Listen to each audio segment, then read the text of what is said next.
Welcome to Jagannadh kitchen. ఈరోజు నా కొడుకు బర్త్డే సందర్భంగా నేను నా చేతులతో ఇంట్లో స్వీట్ చేస్తున్నానండి. తక్కువ ఖర్చుతో ఈ స్వీట్ చేసి జగన్నాథ్కు ఆఫర్ పెట్టి నా కొడుకుకు తినిపిస్తానండి. నా లైఫ్లో అన్నిటికంటే మంచి రోజు అంటే ఈ రోజండి, నా కొడుకు బర్త్డే. ఒక గిన్నెడు మురుమురాలు తీసుకున్నానండి. దీన్ని కొంచెంగా వేయించుకుందామండి. వేయించుకోవడం అంటే మాడిపోవడం కాదండి, కొద్దిగా మిక్సీ పట్టడానికి వచ్చే విధంగా. అందులోకి దాదాపు ఒక గుప్పెడు కాజు వేసుకుంటున్నానండి.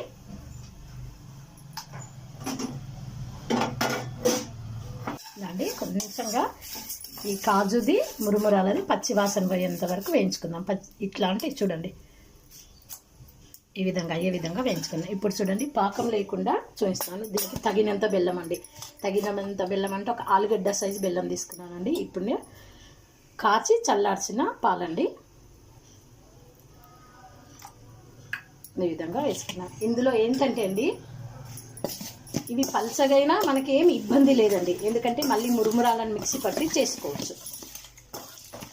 ఈ విధంగా వీటిని కలుపుకున్నాము. మురుమురాలని ఇలా మిక్సీ తెచ్చుకున్నానండి. ఇప్పుడు చూడండి, వీటిగా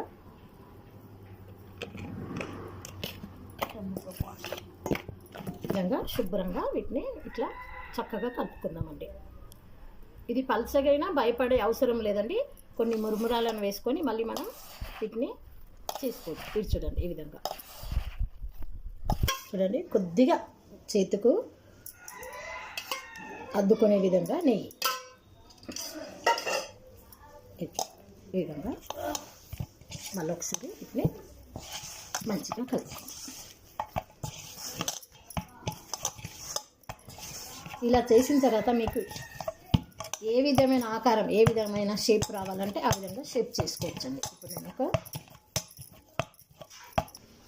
ఇది చూడండి,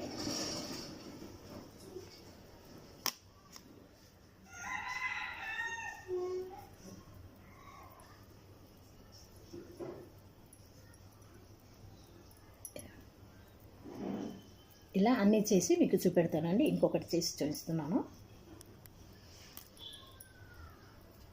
ఇదిగోండి, ఈ విధంగా